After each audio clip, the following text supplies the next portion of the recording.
Welcome to Noel's Kitchen here in Ireland. I have a recipe today that is so easy. I want that everybody to try it out. I'm using like cupfuls so that it makes it so easy. So I have 1 cup of sugar. I've got half a cup of butter. Mix this very quickly until the sugar gets around and kind of mixes with the rest of the butter. So then what we have is we've got our eggs. So we're going to be doing 2 eggs, just to make sure that you don't have any shell. I'm going to crack it.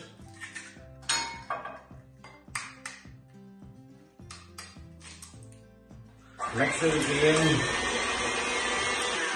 Then, the next thing, you're going to add your flour. I've got 2 cups of plain flour just into the bowl. So really simple recipe, that's why I love it so much. And then baking soda. So a level teaspoon of baking soda into it, and then mix.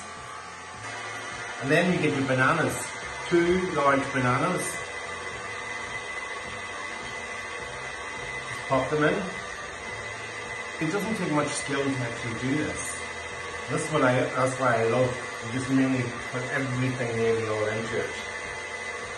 And last but not least, the likes of some buttermilk.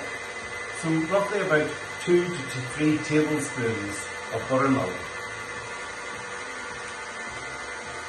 Okay.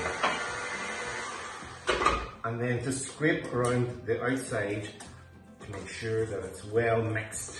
Now, the whole thing is to get the likes of your tin. So I've got like a sponge tin, which I'm going to be making it in. So I always even though it's non-stick, I always like to line it.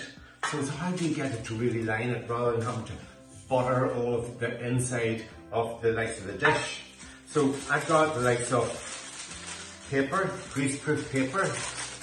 Okay, so I kind of fold it in half, and then half again, and then keeping the point, the middle bit, always to the bit. So you measure the likes of the center to the likes of what size you like the greaseproof, and then you just cut it nicely around. So then it should be a big circle. Okay. Like a circle like that. Place it on top, and sometimes it doesn't fit in rightly. What am I going to do? So I just take this one, place it in nicely, and just press it nicely down. So then when I lift it, I've got it perfect.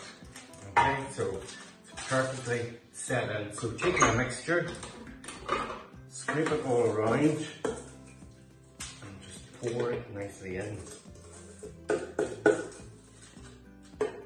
Now, you can add different things if you really wanted to, you know, to the different flavour of the banana bread on top as a garnish. So we've got our mix nicely in. And what I do, I always like something to look so good. So I've got my flaked almonds. I'm just putting some flaked almonds over the top of it.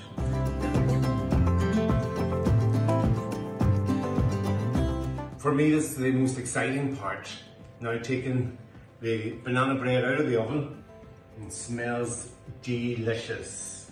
With the greaseproof, we're hoping to take this out, and this is what you call my favourite banana bread recipe. And so easy for everyone. So everyone, get cooking and enjoy.